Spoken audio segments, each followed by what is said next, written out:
हमारे साथ आपको बता दें जुड़े हैं नजीब जंग, जो इस मुलाकात में शामिल हुए, पूर्व एलजी दिल्ली के। बहुत बहुत धन्यवाद सर, समय निकालने के लिए, जुड़ने के लिए। जो आप लोगों की मोहन भागवत से मुलाकात हुई है, किन मसलों पर चर्चा हुई? निधि, डिटेल्स बताने के लिए तो मैं आपको डिटेल्स नहीं बता सकता क्योंकि मीटिंग में काफी बातें हुई, लेकिन मुद्दे की बात यह है कि हमने महसूस किया है और उन्होंने भी ये महसूस किया है कि मुल्क में रिकंसिलिएशन की आवश्यकता है। जो हालात बने हैं ये चिंताजनक होते जा रहे हैं और जो अल्पसंख्यक समुदाय हैं उनकी कॉन्फिडेंस को धक्का लगा है। उसको मद्देनजर रखते हुए हमने सोचा था कि सर संचालक महोदय से मुलाकात की जाए, क्योंकि उन्होंने पिछले 2 साल में बहुत उल्लेखनीय बयान दिए हैं। उन्होंने ये भी कहा है कि मुसलमानों के बिना हिंदुत्व नहीं। उन्होंने ये भी कहा है कि हम हर मंदिर में शिव जी की मूर्ति क्यों ढूंढें। तो ये एक बहुत मुख्तसर सी शब्दों में उन्होंने एक बहुत बहुत बड़ी बात कही और मैं समझता हूं कि अल्पसंख्यक समुदाय में बड़ा कॉन्फिडेंस इसमें आया है। तो उसको मद्देनजर रखते हुए हमने ये विचार किया कि उनसे बात बढ़ाई जाए और मैं हर्ष के साथ आपसे कह सकता हूं कि बहुत ही अच्छी मुलाकात थी उनसे। यद्यपि मैं उसका ज्यादा उच्चारण नहीं कर सकता क्योंकि कई मुद्दे ऐसे थे जो अभी हमारे बीच में हैं, लेकिन मैं इतना जरूर कह सकता हूं कि उनका आशीर्वाद इस इनिशिएटिव पे है और वो भी चाहते हैं कि जो दूरियां हैं दो फिरकों में या हिंदुओं में, मुसलमानों में या क्रिश्चियनों में, उनको दूर किया जाए। और उनकी मदद के बिना हमने ये महसूस किया है ये मुमकिन नहीं है। जो संघ है वो हिंदुस्तान का सबसे बड़ा एनजीओ है, वो हर स्टेट में काम करते हैं, उनका सरकार में प्रभाव है। तो उसको देखते हुए उनकी मदद के बिना कोई भाईचारा हिंदुस्तान में नहीं हो सकता और इसीलिए हमने ये इनिशिएटिव लिया था, उनसे अनुरोध किया था और उनका बहुत बड़प्पन है कि उन्होंने हमें समय दिया और बहुत खुल के बातचीत हुई।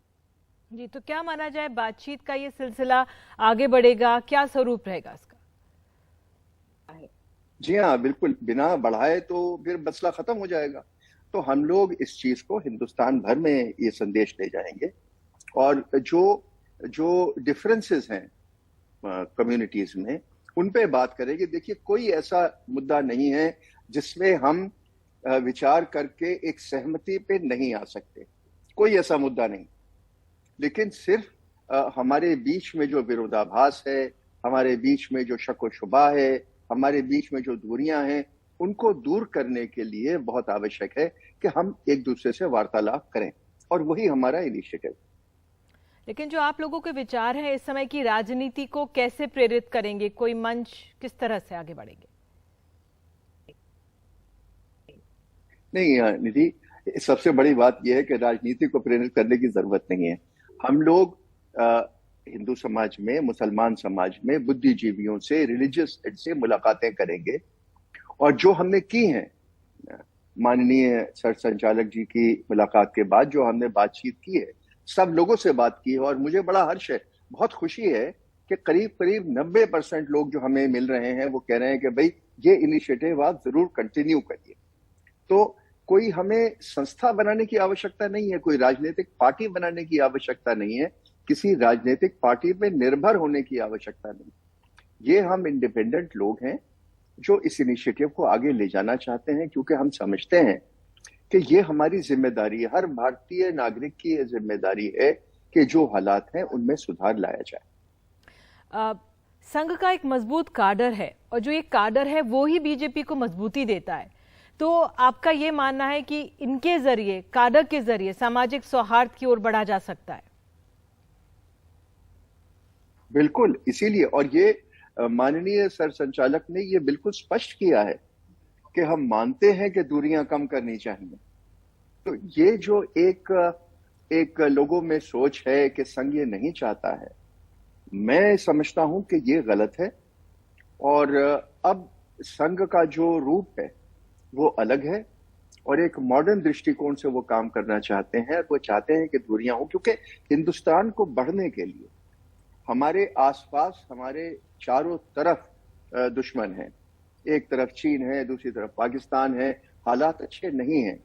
हमें अपने मुल्क को ताकतवर करना है, और उसको करने के लिए जरूरी है कि हम सब साथ मिलके चले। देखिए, ये हाथ में ही है ना, ये मुट्ठी बंद करनी जरूरी है, और इसी उद्देश्य से लेके हमने ये काम किया है। तो आप जो कह रही है कि संघ एनजीओ है या नहीं है, ये तो एक प्लेइंग विद वर्ड्स है। हमें मानना यह है कि संघ एक बहुत बड़ी शक्तिशाली संस्था है, जिसकी मदद लेना हमें आवश्यक लगा। बिल्कुल, हम सामाजिक सौहार्द की बात कर रहे हैं तो हेट स्पीच का मसला सुप्रीम कोर्ट में उठा है। सुप्रीम कोर्ट में कई याचिकाओं पर इस पे सुनवाई हुई।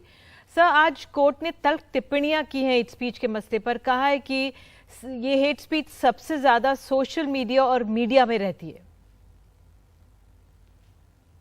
निधि, हर समझदार भारतीय नागरिक इस बात से चिंतित है कि सोशल मीडिया हो या आपकी चैनल्स हो या वर्नैक्युलर प्रेस हो, इनका बहुत जिम्मेदाराना काम नहीं है या हुआ है।